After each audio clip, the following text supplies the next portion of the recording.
आज के इस वीडियो व्याख्यान में हम देशी रियासतों पर ब्रिटिश सर्वोच्चता के विकास का क्रमिक अध्ययन के तीसरे भाग का विवेचन करेंगे। पिछले दो भागों में हमने कंपनी के शासन की स्थापना से लेकर 1890 तक मणिपुर के मामले और बड़ौदा के गायकवाड़ का मामला लिया था, जिसके द्वारा कि ब्रिटिश सरकार ने अलग अलग तरह से सर्वोच्चता के सिद्धांत को साबित करने की कोशिश की थी। हमें इसमें दो मामले और, एक तो पटियाला का मामला, दूसरा हैदराबाद का मामला का जिक्र और करते हैं, जिससे कि स्पष्ट देशी रियासतों के प्रति उनकी जो नीति थी वो स्पष्ट होती है। भारत के देशी राज्यों पर अंग्रेजी नियंत्रण को ब्रिटिश सर्वोच्चता शब्द से व्यक्त किया जाता था। इसकी व्याख्या मैसूर की संधि से होती है। जब लॉर्ड रिपन 1880 में भारत आया, उसके भारत आने से पूर्व ही इंग्लैंड की सरकार ने मैसूर के राज्य को उसके उत्तराधिकारियों को लौटाने का निर्णय ले लिया था। रिपन ने मैसूर के राज्य को लौटाते समय जो शर्तें थी वो स्वयं तय की थी, और इस शर्त में जो प्रमुख बातें थी कि मैसूर का शासक ब्रिटेन के प्रति निष्ठावान रहेगा, राज्य के किसी उत्तराधिकारी को तब तक वैध नहीं माना जाएगा जब तक कि ब्रिटिश सरकार उसे मान्यता नहीं दे। मैसूर का शासक अपने राज्य की भूलगान व्यवस्था, शासन और न्याय प्रणाली में भारत सरकार की अनुमति से ही परिवर्तन कर सकेगा।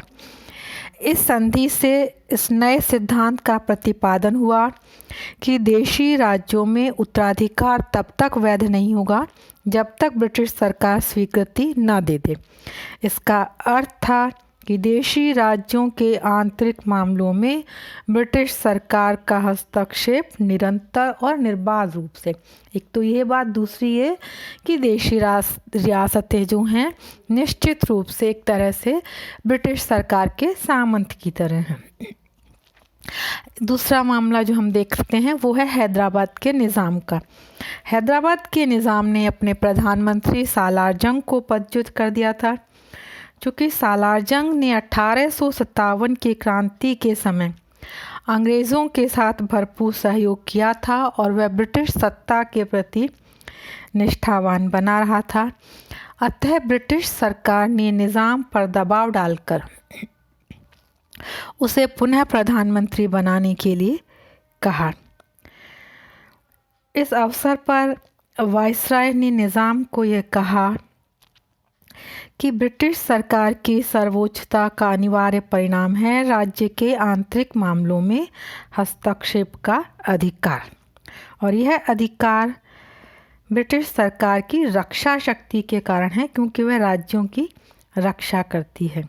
और जहाँ तक साम्राज्य के हितों का प्रश्न है अथवा राज्य की जनता के कल्याण का प्रश्न है, वहाँ आवश्यकता पड़ने पर तत्काल कार्यवाही करने का उत्तरदायित्व सर्वोच्च सत्ता का है।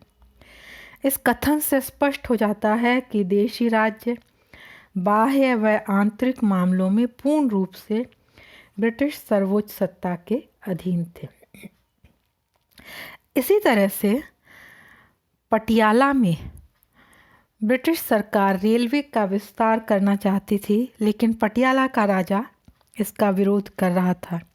ब्रिटिश सरकार ने स्पष्ट रूप से जोर देकर कहा कि भारत के आर्थिक एकीकरण के मार्ग में पटियाला के शासक को बाधक नहीं बनने दिया जाएगा। अतः पटियाला दरबार के विरोध की उपेक्षा करते हुए ब्रिटिश सरकार ने उस रियासत में रेलों का विस्तार किया। इस मामले से यह तथ्य सामने आता है कि आर्थिक दृष्टिकोण से भारत अब एक इकाई बन चुका है और इसमें से भारतीय रियासतों को अलग नहीं किया जा सकता। देशी नरेशों को अंतर्राष्ट्रीय क्षेत्र में भी कोई अधिकार नहीं था। अंतर्राष्ट्रीय क्षेत्र में रियासतों का प्रतिनिधित्व ब्रिटिश सरकार ही करती थी, ना वे किसी दूसरे देश से संबंध रख सकते थे, संधि मैत्री कुछ भी नहीं कर सकते थे। यदि देशी रियासत से कोई व्यक्ति बाहर जाना चाहे तो उसे भारत सरकार से पारपत्र लेना पड़ता था। जब अंतर्राष्ट्रीय क्षेत्र में ब्रिटिश सरकार कोई समझौता करती थी तो वह देशी नरेशों पर भी लागू होता था और अनिवार्य रूप से उन्हें संधि की शर्तों का पालन करना पड़ता था। लॉर्ड कर्जन के शासनकाल में तो देशी रियासतों पर ब्रिटिश सरकार का नियंत्रण बढ़ता ही गया। कर्जन ने ऐसा कोई अवसर नहीं छोड़ा जब उसने देशी रियासतों को उनकी अधीनता महसूस नहीं कराई। उसने कहा कि देशी नरेश ब्रिटिश साम्राज्यवादी प्रणाली के अभिन्न अंग हैं। उन्हें जो भी अधिकार हैं वो उनके स्वाभाविक अधिकार नहीं हैं, बल्कि वो उन्हें ब्रिटिश सम्राट द्वारा प्रदान किए गए हैं। उसने देशी नरेशों के विदेश भ्रमण पर भी प्रतिबंध लगाने का प्रयास किया तथा देशी नरेश जो विदेशों में अपना अधिक समय व्यतीत करते थे उन्हें चेतावनी दी जाती थी कि वे अपना अधिक समय विदेश में न व्यतीत करें। स्पष्ट रूप से कर्जन के समय देशी रियासतों की स्थिति ब्रिटिश सरकार के सामंत के समान हो गई। वाइसराय ने भारतीय नरेशों से घनिष्ठ संबंध बनाए रखने के अनेक उपाय किए। भारत में वाइसराय के नेतृत्व में दरबार लगाए गए और इंग्लैंड के शाही घरानों के सदस्य भारत आने लगे। ऐसे अवसर पर भारतीय नरेशों ने ब्रिटिश सम्राट के प्रति अपनी प्रगाढ़ स्वामी भक्ति प्रदर्शित की। इसके अतिरिक्त एक नई प्रथा का भी जन्म हुआ। अब ब्रिटिश सम्राट से उपाधि और प्रतिष्ठा प्राप्त करने के लिए भारतीय नरेशों में परस्पर होड़ होने लगी। इससे भारतीय नरेशों की स्थिति और अधिक कमज़ोर हो गई। अब अगला जो इसमें हम देखेंगे विभाजन जो लीवार्नर ने किया है वो है अधीनस्थ सहयोग की नीति। कर्जन के बाद के काल में, विशेषकर बंग भंग के बाद, बंग भंग 1905 में हुआ था बंगाल विभाजन, तो 1906 से 1947 का काल अधीनस्थ सहयोग की नीति का काल कहा जाता है। क्योंकि कर्जन के समय भारतीय राज्यों के साथ अंग्रेज़ों के संबंधों में कुछ तनाव आ गया था, तो इसलिए अंग्रेज़ों की नीति में अब परिवर्तन आया। क्योंकि कर्जन जब भारत से गया 1905 में, उस समय तक भारत की राजनीतिक परिस्थितियों में काफ़ी परिवर्तन आ गया था। राष्ट्रीय आंदोलन बहुत जोर पकड़ चुका था, बंग भंग, स्वदेशी आंदोलन, उसके कारण भारत में राष्ट्रीयता अपने जोरों पर थी। राष्ट्रीयता की इस बढ़ती हुई ताकत के विरुद्ध अन्य स्रोतों से सहयोग प्राप्त करने का प्रयास किया और उसमें ब्रिटिश सरकार ने सोचा कि भारतीय नरेश इस कार्य में उसके सहयोगी हो सकते हैं। अतः ब्रिटिश सरकार ने भारतीय राज्यों की सेना का प्रयोग अपने साम्राज्यवादी हितों की सुरक्षा के लिए किया। भारतीय राज्यों की सेना का प्रयोग करने से उन्हें कोई अतिरिक्त आर्थिक बोझ भी नहीं उठाना पड़ा। कर्जन के उत्तराधिकारी लॉर्ड मिंटो ने भारतीय शासकों पर ब्रिटिश नियंत्रण को कुछ कम करते हुए उनके भय को दूर करने का प्रयास किया। अंग्रेज़ों की यह नीति उनके लिए बड़ी लाभदायक सिद्ध हुई, क्योंकि भारतीय नरेशों के सहयोग से राष्ट्रीय आंदोलन को दबाया जा सकता था और देश में फैली अव्यवस्था को दूर किया जा सकता था। लॉर्ड हार्डिंग्स ने भारतीय शासकों को साम्राज्यवादी प्रशासन में सहायक एवं सहयोगी कहा। इस काल में गवर्नर जनरल को political department of government of India द्वारा भारतीय राज्यों पर पूर्ण अधिकार प्राप्त था। कर्जन के बाद भारतीय राज्यों के प्रशासन में हस्तक्षेप निरंतर बढ़ता रहा। राज्यों में तैनात ब्रिटिश रेजिडेंट का शासन पर पूर्ण नियंत्रण होता था। व्यवहार में वे ही देशी रियासतों के वास्तविक शासक थे। देशी नरेश ब्रिटिश रेजिडेंट की इच्छा के विरुद्ध कोई भी कार्य नहीं कर सकते थे। रेजिडेंट के अतिरिक्त राज्य में जो उच्च पदाधिकारियों की नियुक्ति थी ब्रिटिश रेजिडेंट के परामर्श से होती थी। ये रेजिडेंट संबद्ध रियासत में ब्रिटिश हितों को ध्यान में रखते हुए परामर्श देते थे। वे देशी रियासतों के आंतरिक मामलों में हस्तक्षेप करते थे। अंग्रेज़ों के इस बढ़ते हुए हस्तक्षेप के कारण पहले तो देशी नरेश शांत रहे, किंतु धीरे धीरे उनमें असंतोष बढ़ने लगा। ऐसी स्थिति में भारत सरकार को भी अपनी नीति बदलनी पड़ी और इसी उद्देश्य से 1861 में पटियाला के महाराजा को भारतीय विधान परिषद का सदस्य बनाया गया। लॉर्ड लिटन ने भारत में ऐसी प्रीवी काउंसिल का निर्माण करना चाहा जिसके सदस्य बड़े बड़े भारतीय राजा हों और जो सरकार को अपना सहयोग दे सकें। कर्जन, मिंटो, हार्डिंग भी भारतीय शासकों की एक काउंसिल बनाना चाहते थे। इन सब का परिणाम यह हुआ कि प्रथम विश्व युद्ध में भारतीय नरेशों ने बड़ी उदारता के साथ अंग्रेज़ों को अपना सहयोग दिया। 1917 में मॉन्टेग्यू चेम्सफोर्ड रिपोर्ट प्रकाशित हुई। इस चेम्सफोर्ड रिपोर्ट में को तैयार करने से पहले मॉन्टेग्यू ने भारतीय नेताओं के साथ साथ नरेशों से भी विचार विमर्श किया। इस रिपोर्ट में रियासतों को 2 श्रेणियों में विभाजित करने का सुझाव दिया। वे रियासतें जिन्हें अपने आंतरिक प्रशासन में पूर्ण स्वतंत्रता प्राप्त थी, वे रियासतें जिन्हें उनकी संधियों के अनुसार इस प्रकार के अधिकार प्राप्त नहीं थे। भारतीय नरेशों की इस मांग को कि पुरानी संधियों का ठीक से पालन नहीं किया जा रहा, स्वीकार नहीं किया गया।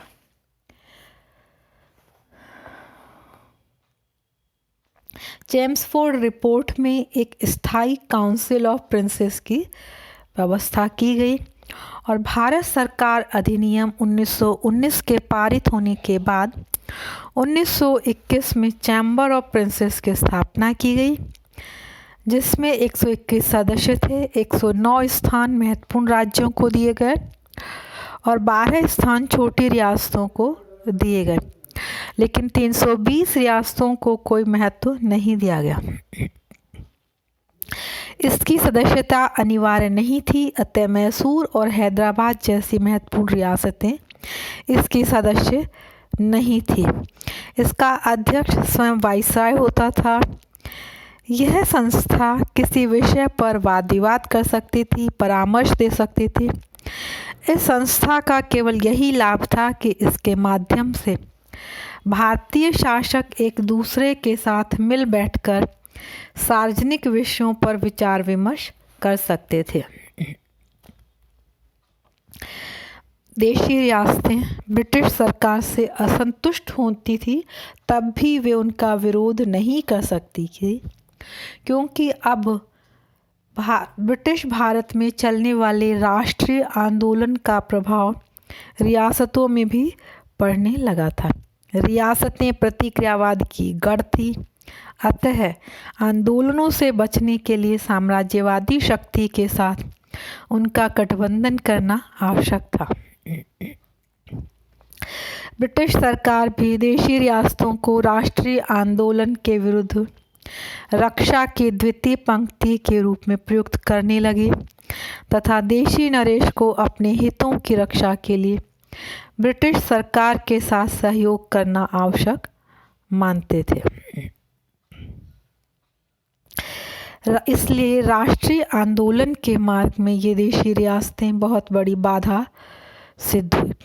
जब भारत में संवैधानिक सुधारों के प्रस्ताव आए तो भारतीय राज्यों की स्थिति और उनके अधिकारों का अध्ययन करने के लिए दिसंबर 1927 में एक कमेटी नियुक्त की गई, बटलर कमेटी, जिसे इंडियन स्टेट्स कमेटी कहा जाता है, उस कमेटी के सुझाव थे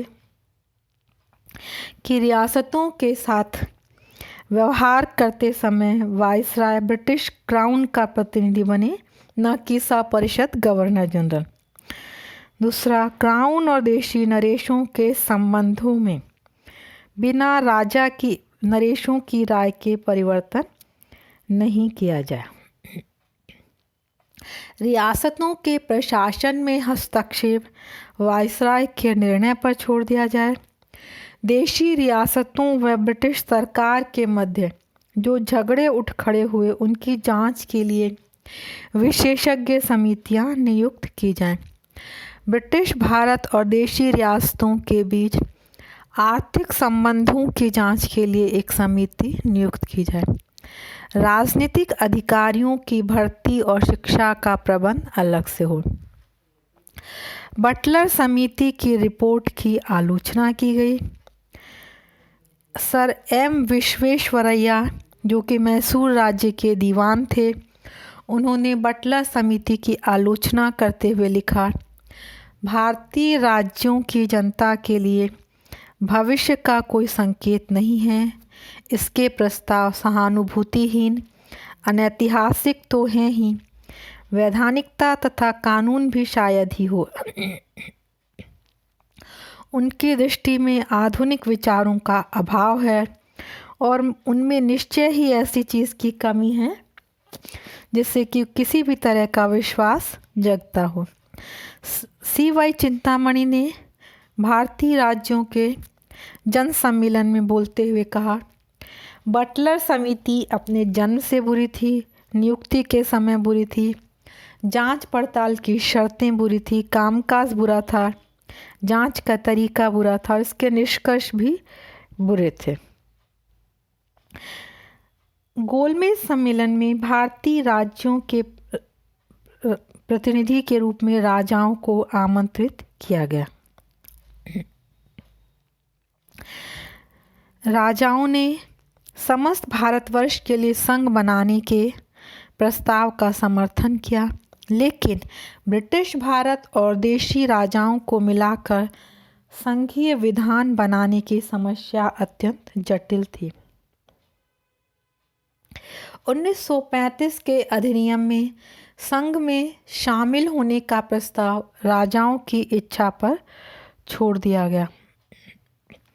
इसमें व्यवस्था की गई थी कि देशी नरेश अपने और अपने उत्तराधिकारियों की तरफ से यह घोषणा करेंगे कि वे इस संघ में इस उद्देश्य से सम्मिलित होते हैं कि उनके इंस्ट्रूमेंट ऑफ एक्सेशन की शर्तों के अनुसार और संघ के प्रयोजनों को ध्यान में रखकर ब्रिटिश सम्राट, गवर्नर जनरल, संघीय व्यवस्थापिका, संघीय न्यायालय अथवा संघ का कोई भी अधिकारी उनके राज्य के संबंध में उन्हीं अधिकारों का प्रयोग करेगा जो उन्हें एक्ट के द्वारा प्राप्त हुए हैं। साथ ही वह नरेश यह भी घोषणा करेगा कि जहाँ तक इंस्ट्रूमेंट के अनुसार संभव है वह अपने राज्य में इस एक्ट की धाराओं को कार्यान्वित करेगा। लेकिन भारतीय राजाओं ने प्रस्तावित संघ में शामिल होना स्वीकार नहीं किया और भारतीय संघ नहीं बन सका। 20वीं शताब्दी के प्रारंभ में देशी रियासतों में ऐतिहासिक प्रगति हो रही थी और यह प्रगति सर्वोच्च सत्ता की परिवर्तित शक्ति को भी प्रदर्शित कर रही थी।